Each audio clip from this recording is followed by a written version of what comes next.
Election ಮುಂದಿಟ್ಕೊಂಡು ಫಲಿತಾಂಶಕ್ಕೆ ಬರೋ ಮುಂಚೆನೇ ಜಬ್ಬಾರ್ ಖಾನ್ ಅವರನ್ನ ಸಸ್ಪೆಂಡ್ ಮಾಡಿದ್ರು. ಆಮೇಲೆ ಈಗ Zameer Ahmed mass leader Muslim ಸಮಾಜದ್ದು, ಅವರನ್ನೇ ಕೂಡ ದೂರಿಟ್ಟಿದ್ರಿ. ಯಾಕೆ ಮುಸ್ಲಿಮರಿಗೆ ಇತ್ತೀಚೆಗೆ ಕಾಂಗ್ರೆಸ್ ಡೋಂಟ್ ಕೇರ್ ಮಾಡ್ತಾ ಇದೆ ಅನ್ನುವಂಥದ್ದು ಆರೋಪ ಕೇಳಿ ಬರ್ತಾ ಇದೆಯಾ? ಇಲ್ಲ, ಹಾಗೇನಿಲ್ಲ, ಹಾಗೇನು ಡೋಂಟ್ ಕೇರ್ ಏನು ಮಾಡ್ತಾ ಇಲ್ಲ. ನಾವು ಅವ್ರ ಬಗ್ಗೆ ಈಗಾಗಲೇ ಮಾತಾಡಿದ್ದೀವಿ, ವರಿಷ್ಠ ಗಮನಕ್ಕೂ ಇದೆ ಅದು ವಿಚಾರ. ಅವ್ರು ಸರಿಯಾದ ತೀರ್ಮಾನ ತೊಗೊಳ್ತಾರೆ. ಮುಸ್ಲಿಮರಿಗೆ ಅನ್ಯಾಯ ಆಗದಂಗೆ ನೋಡ್ಕೋತಾರೆ ಪಕ್ಷ. ಈಗ ಗೊತ್ತಿಲ್ಲ ಎದಕ್ಕಾಗುತ್ತೆ ಅನ್ನೋದು, ಅದ್ರ ಬಗ್ಗೆ ಗೊತ್ತಿಲ್ಲ.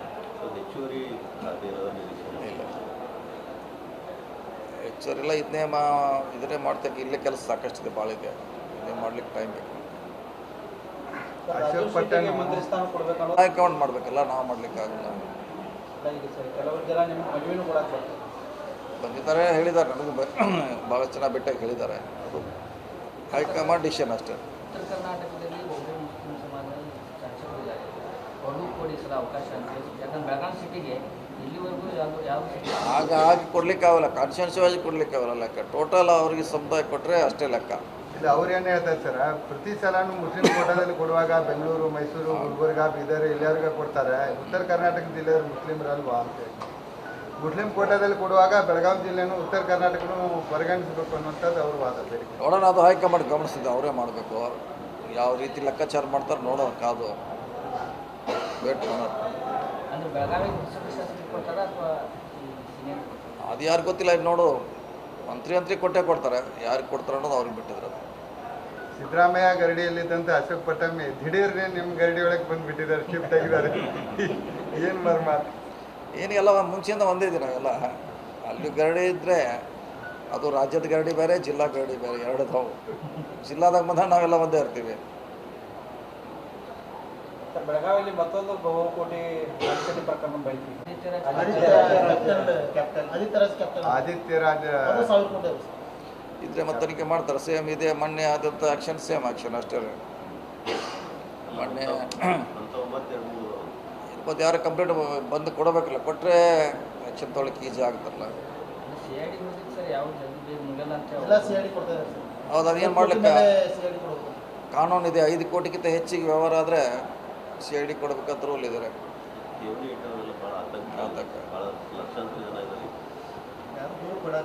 ನೋಡೋಣ, ಸ್ಪೀಡಿ ಮಾಡ್ಲಿಕ್ಕೆ ಏನಾಗ್ತಿದ್ದು ನೋಡೋ, ಚೆಕ್ ಮಾಡೋದ್ರೆ ನೀವು ಹೇಳ್ದಂಗೆ ಬೇಗ ಮುಗಿಬೇಕು. ಬೇಗ ಮುಗಿದ್ರೆ ಅನುಕೂಲ ಆಗ್ತದೆ. ಇದೇ ಖಾತೆ ಕೇಳಿದ್ರೆ ಅಥವಾ ಬೇರೆ ಖಾತೆ ಕೇಳಿದ್ರೆ? ನಾವು ಕೇಳಿಲ್ಲ, ಅದರ ಮುಂಚೆಯಿಂದಲೇ ಕಂಟಿನ್ಯೂ ಮಾಡಿದ್ದಾರೆ ಹೈಕಮಾಂಡ್ ಅವರು, ಮುಖ್ಯಮಂತ್ರಿಗಳು. ಅದನ್ನು ಮತ್ತೆ ಕಂಟಿನ್ಯೂ ಮಾಡುವಂಥ ಅವಕಾಶ ಸಿಕ್ಕಿದೆ. ಯಾಕಂದ್ರೆ ಭಾಳ ಜನ ಈ ಖಾತೆ ಬಗ್ಗೆ ಅಸಮಾಧಾನ ಏನಂತಾರೆ, ನಮಗೆ ಆ ಬೇರೆ ಖಾತೆ ಬೇಕಾಯಿತು, ಇದನ್ನು ಕೊಟ್ಟರೆ ಅಂತೀವಿ ಮಾಡಿದ್ರೆ ಅದನ್ನು ನಾವು ಒಳ್ಳೆ ಕೆಲಸ ಮಾಡಿದ್ವಿ. ಅದೇ ಸಿಕ್ಕೋದ್ರಿಂದ ಅದನ್ನೇ ಕಂಟಿನ್ಯೂ ಮಾಡೋಕ್ಕೆ ಇದು ನಿಮಗೆ ಸಮಾಧಾನ ಸರ್? ಖಂಡಿತವಾಗಿದೆ. ಯಾಕಂದರೆ 3 ವರ್ಷ ಒಳ್ಳೆ ಕೆಲಸ ಮಾಡಿದ್ದೀವಿ ಸಕ್ಸಸ್ಫುಲ್ಲಾಗಿ. ಇದನ್ನೇ ಕೊಟ್ಟರೆ ಇರುವಂಥ ಯೋಜನೆಗಳನ್ನು ಮುಂದುವರಿಸಲಿಕ್ಕೆ ಪ್ಲ್ಯಾನ್ಸ್, ಮುಂದಿನ ಪ್ಲ್ಯಾನ್ಸ್ ಸಾಕಷ್ಟು ನಮ್ಮ ಮುಂದಿದೆ.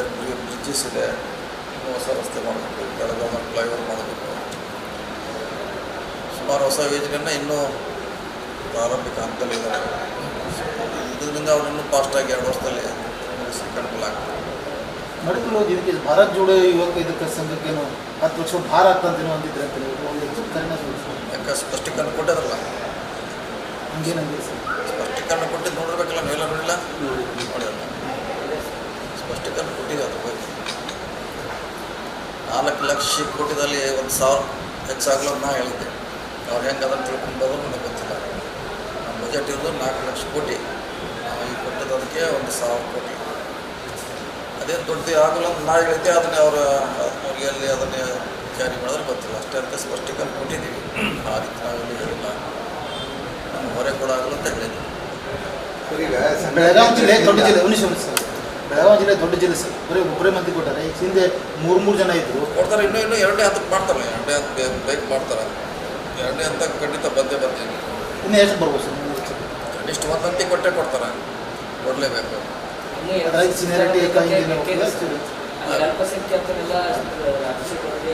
ಖಂಡಿತ 1 ಹಂತ ಕೊಡ್ತಾರೆ. 3ನೇದು ಮಾಡಲಿಕ್ಕೆ ತೊಂದರೆ ಇಲ್ಲ. 3ನೇದು ಬೇಡಿಕೆ ಮಾಡಲಿಕ್ಕೆ ತೊಂದರೆ ಏನಿಲ್ಲ. ಲೇಟ್ ಆಗ್ಬೋದು ಸರ್? ಲೇಟ್ ಆಗ್ಬೋದಾ? ಇಲ್ಲ, ಇಲ್ಲ ಬೇಗ ಮಾಡಬೇಕಲ್ಲ, ಖಾಲಿ ಇಡ್ಲಿಕ್ಕೆ ಆಗೋಲ್ಲ. ಸುಮಾರು 20 ಜನ ಇನ್ನೂ ಬಾಕಿ ಇದ್ದಾರೆ. ಬೇಗ ಹಾಂ ಖಂಡಿತ ಮಾಡ್ತಾರೆ. ಈ ತಿಂಗಳು ಒಳಗೆ ಮಾಡಿದ್ರೆ ಒಳ್ಳೆಯದು. 20 ಮಂದಿ ಮಂತ್ರಿಗಳಿದ್ದೆ ಸರ್ಕಾರ ಕಷ್ಟ. ಅಧಿವೇಶನ ಫೈನಲ್ ಆಗಿದೆ ಸರ್, ಮಳೆಗಾಲ ಅಧಿವೇಶನ ಇದು ಫೈನಲ್ ಆಗಿದೆ, ಎಲ್ಲ ಮಾಡಬೇಕು ಚರ್ಚೆ ನಡೀತದೆ ಅಷ್ಟೇ. ಸಿದ್ದರಾಮಯ್ಯ ಗೌರ್ಮೆಂಟ್ ಇದ್ದಾಗ ಏನೋ ಬೆಳಗಾವಿ ಮಾಡಬೇಕು, ಜುಲೈ 13 ಮಾಡಬೇಕು ಅಂತೇನೋ ಆಗಿತ್ತು ಅಂತ ಹೇಳ್ತೀವಿ ಸರ್. ಆ ಚರ್ಚೆ ನಡೀತಾ ಇದೆ. ಹೊಸ ಮುಖ್ಯಮಂತ್ರಿ ಬಂದಾರ, ಇವರು ಇನ್ನೇ ನಿರ್ಧಾರ ಮಾಡಕ್ಕೆ ಬಂದಾರಲ್ಲ. ಈಗ ಪೂರ್ಣ ಖಾತೆ ಮಂತ್ರಿ ಎಲ್ಲರಿಗೂ ವಿಸ್ತರಣೆ ಆಗೋದು ಮಾಡ್ಲಿಕ್ಕೆ ಬರೋಂಗಿಲ್ಲ. ಅಷ್ಟಾಗಿ ಮಾಡ್ತಾರಲ್ಲ, ಈ ತಿಂಗಳಲ್ಲೇ ಮಾಡೇ ಮಾಡ್ತಾರೆ. ಅದು ಅಧಿವೇಶನ ಆಗೋದು ಜುಲೈ, ಇನ್ನೂ ಟೈಮ್ ಇದೆಲ್ಲ, ಅದಕ್ಕೆ ಟೈಮ್ ಇದೆ. ಅಂದರೆ ಈ ತಿಂಗಳು ಬಾಕಿ ಎಲ್ಲ ಮಂತ್ರಿ ಖಾತೆ ಫುಲ್ ಆಗ್ತದೆ ಸರ್. ಮಾಡಲೇಬೇಕು, ಯಾಕಂದರೆ ಇಷ್ಟು ದೊಡ್ಡ ಸಚಿವ ಸಂಪುಟ ಖಾಲಿ ಇಡ್ಲಿಕ್ಕೆ ಆಗೋಲ್ಲ. Chicken barfi kebab, Arabian roll, garlic chicken, Turkish kebab और पता नहीं क्या क्या। नमस्ते बेलगाम, मैं हूँ अभी एंड आज मैंने विजिट किया बेलगाम में ओपन हुए इस न्यू लाल कैटरर्स के रेस्टोरेंट को। ये लाल पकाती कैटरिंग के नाम से बहुत फेमस है। इनके पास आपको यूनिक टाइप्स ऑफ स्टार्टर्स मिलेंगे, जिसमें से हमने ट्राई किया पॉपलेट chicken, Italian kebab, chicken shahi cheese roll, chicken barfi kebab, Arabian roll, chicken cheese box, Lal Badshah roll, chicken Pathani kebab, Turkish kebab, garlic chicken और ये चिकन सिजलर। इनके स्टार्टर्स का टेस्ट तो बहुत बढ़िया था एंड इनके फ्लेवर्स भी लाजवाब थे। और ये मेरा दोस्त जिसका हाथ टूटा हुआ है फिर भी खाने का नाम सुनते ही आ गया अपना प्रोटीन इंटेक पूरा करने। इतने सब स्टार्टर्स के बाद अब बारी थी मेन कोर्स की, तो हमने यहाँ पे लिया घी रोस्टेड रश्मि पराठा विद चिकन अंगारा, जो टेस्ट में 1 नंबर था। फिर आई हम सबकी favourite chicken and mutton biryani, और इनकी मटन बिरयानी तो माउथ वाटरिंग थी, जो आपको ट्राई करनी ही पड़ेगी। इनका खुद का केटरिंग सर्विस भी है, जहाँ ये ऑल टाइप्स ऑफ इवेंट्स के ऑर्डर लेते हैं एंड बिरयानी के भी ऑर्डर्स लेते हैं, लेकिन आपको बिरयानी मिनिमम 2 kg ऑर्डर करनी पड़ेगी। और इवनिंग में रेस्टोरेंट के सामने इनका स्टार्टर्स का स्टॉल भी लगता है, जो 5 PM to 7 PM रहेगा। अगर आपको इनके unique starters and mouth watering biryani try करनी है तो visit Lal caterers restaurant near Indian national flag, Asad Khan society, बेलगाम।